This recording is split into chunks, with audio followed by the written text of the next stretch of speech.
These are the 9 old Colt revolvers that are worth 10 times almost every senior's retirement savings. Starting with number 9, the Colt Single Action Army, first generation. Most people hear Single Action Army and think they know what they have. They don't. The SAA ran from 1873 to 1940, but not all of those guns are the same animal. The first 160,000 units, produced before 1896, were built around a black powder frame. That is not a cosmetic distinction. Black powder frames carry a different screw configuration on the left side of the receiver, a small detail that most owners walk right past, but auction buyers don't. A verified black powder frame.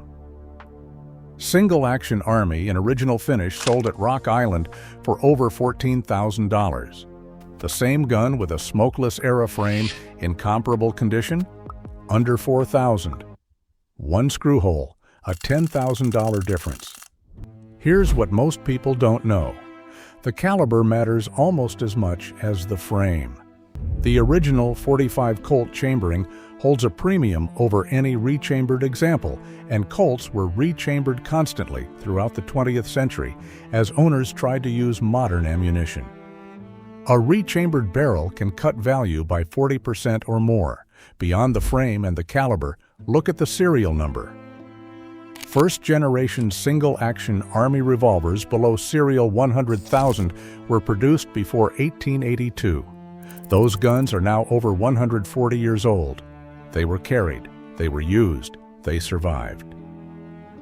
The ones that survived in shootable condition with matching numbers are increasingly rare, and the market knows it. If you have a pre-1900 single-action Army with matching serial numbers on the frame, cylinder, and barrel, do not sell it without a professional appraisal. What looks like an old cowboy gun to an estate sale buyer could be a 5-figure asset to the right room. Number 8. The Colt New Service Revolver. This is the gun that most estate sales get completely wrong. The New Service ran from 1898 to 1941, but the civilian version and the military contract version are not the same collectible, not even close. The U.S. Army adopted the New Service in 1909 as the Model 1909, chambered in .45 Colt. Then the Navy and Marine Corps followed with their own contract runs. Here's what most people don't know. Military contract New Service revolvers carry documented unit markings, inspector cartouches stamped into the grip frame and cylinder crane that civilian models never received. Those markings are the difference between an $800 shooter and a $4,000 documented military artifact. World War I era examples with verified British proof marks issued to Canadian and British forces under wartime contract are rarer still. But then there's the finish question. New Service revolvers left the factory in either commercial blue or military specification matte blue. The matte finish was applied only to contract guns. A New Service in original matte military blue with legible inspector stamps is one of the most undervalued large frame revolvers on the current market. Collectors who specialize in military contract handguns have been quietly accumulating them for a decade. The general public hasn't caught up yet. If you find a New Service with a 4 or 5-digit serial number and stamps on the grip frame, photograph every marking before you do anything else. Then call an auction house, not a gun store. Gun stores price for resale margin. Auction rooms price for what serious collectors will actually pay. Number 7. The Colt Official Police in .38 Special before 1970. Everyone knows this gun existed. Almost no one knows what the pre-war and early post-war versions are doing at auction. The Official Police replaced the Army Special in 1927 and ran until 1969, but the guns made before 1942 are a different category from everything that came after. Pre-war official police revolvers were hand-fitted. The cylinder lockup, the trigger pull, the barrel-to-frame fit, all of it was done by hand at the Hartford factory before wartime production pressures changed the process permanently. Here's what most people don't know. A pre-war official police with original royal blue finish and unaltered stocks will show a trigger break that later production simply cannot match. Collectors who shoot these guns describe the action as something that cannot be replicated by modern machinery. But then the finish becomes the critical variable. Original royal blue on a pre-1942 official police is now extremely difficult to find intact. Most examples were carried by police departments, reblued in armory refinishing programs, and returned to service.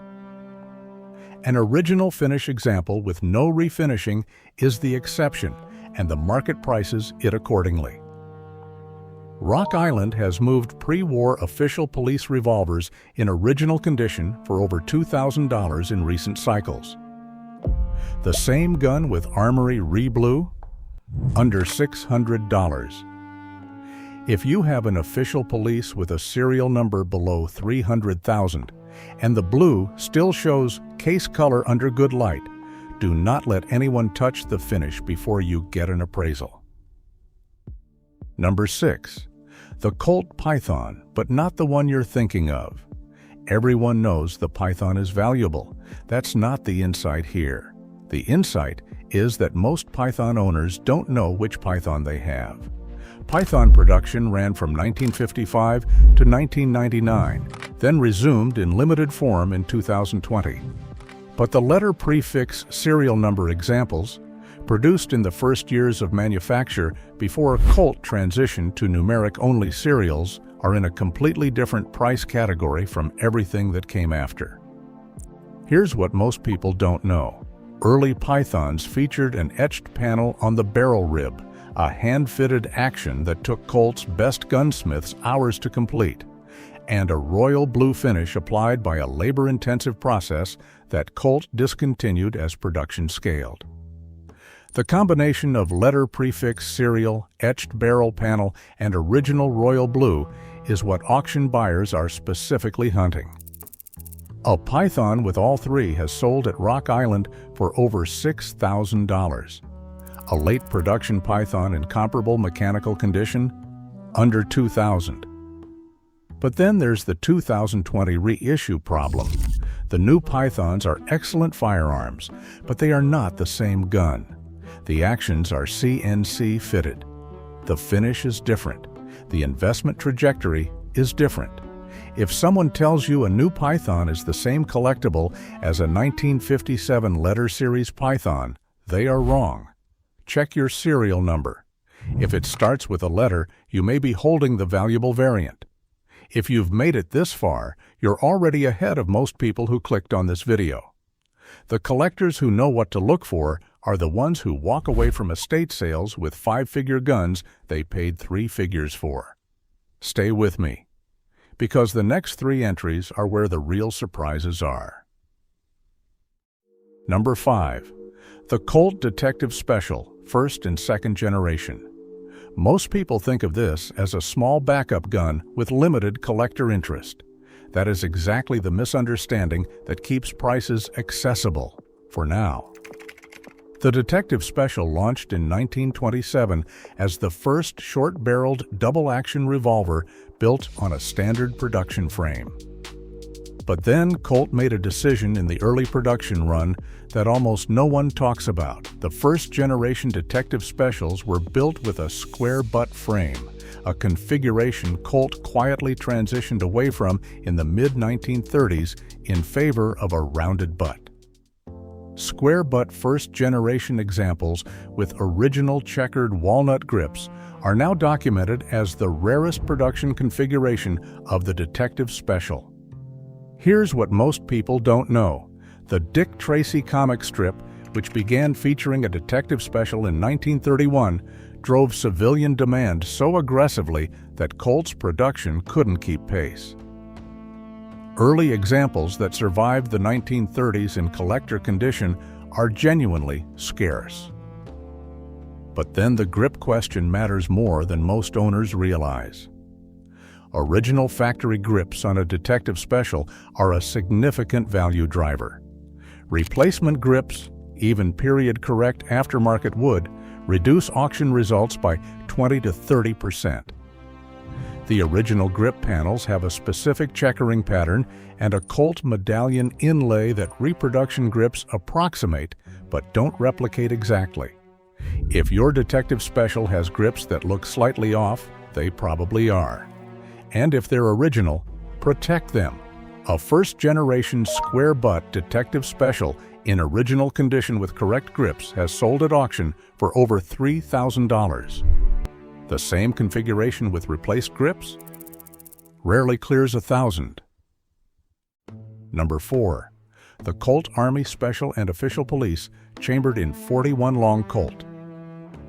This is the entry that surprises experienced collectors. Not because the guns are obscure, but because the chambering is. The Army Special ran from 1908 to 1927. The majority of production was chambered in 38 Special or 32-20, but a small subset was chambered in 41 long Colt, a cartridge that was already being phased out when these guns were built. Here's what most people don't know. 41 long Colt chambering on an Army Special or Official Police was essentially a special order configuration by the time production was winding down. The total number of verified examples is small enough that documented auction appearances are individually tracked by serious collectors. But then the ammunition question creates a secondary scarcity driver. 41 long Colt ammunition is no longer manufactured in standard commercial runs. That means these guns are functionally non-shootable without hand loading, which pushes them entirely into collector-only territory. Collector-only territory means the buyer pool is specialized, patient, and willing to pay for rarity. A verified 41 long Colt Army Special with matching numbers and original finish sold at Rock Island for over $2,800. Standard 38 Special Army Specials in equivalent condition rarely clear $800. The caliber alone is doing most of that work. If you have an Army Special or Official Police and you're not sure of the chambering, look at the barrel marking. It will be stamped clearly. If it reads 41 long Colt, you are holding something genuinely rare. Number 3. The Colt Bisley Model. Estate sale buyers consistently undervalue this gun. That is not an opinion. It is a documented pattern visible in decade-long auction records. The Bisley was introduced in 1894 as a target-shooting variant of the single-action Army, built for the Bisley shooting competitions held annually in England.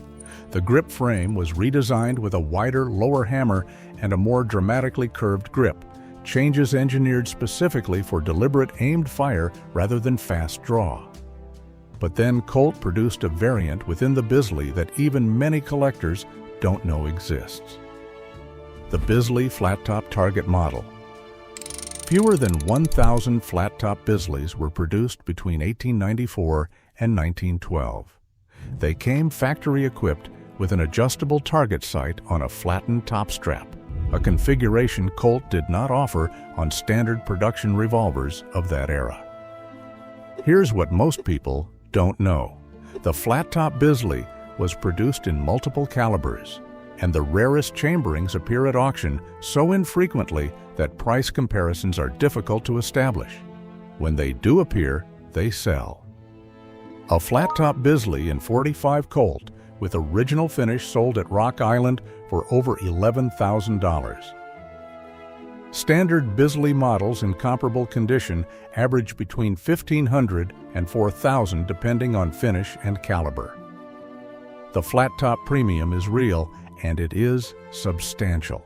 If you have a Bisley with a flat top strap and what appears to be an adjustable rear sight, do not assume it's a modification.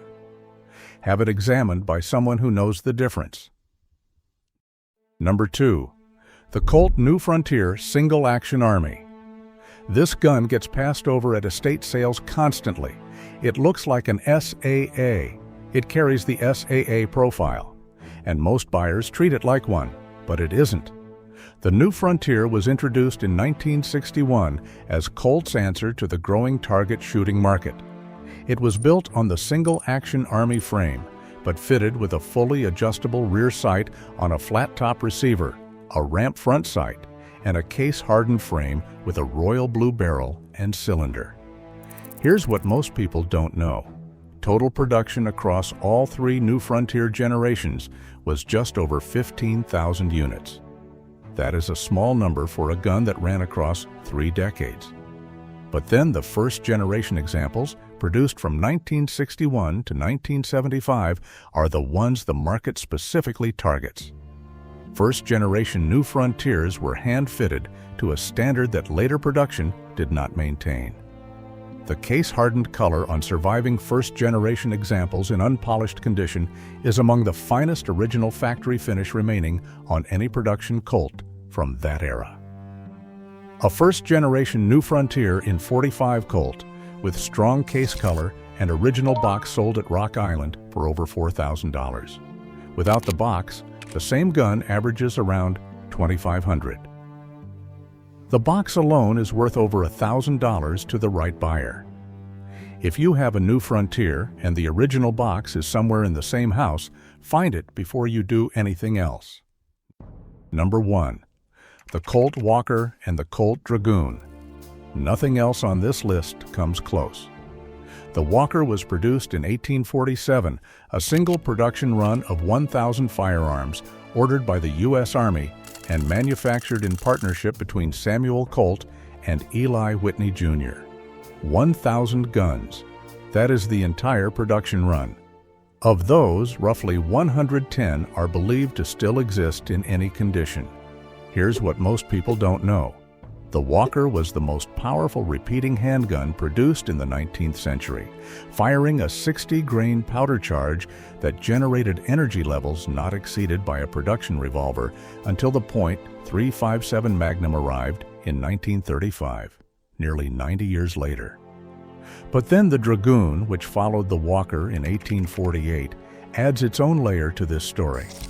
3 models of Dragoon were produced between 1848 and 1860, first, second, and third model, with a combined production of around 20,000 units across all variants.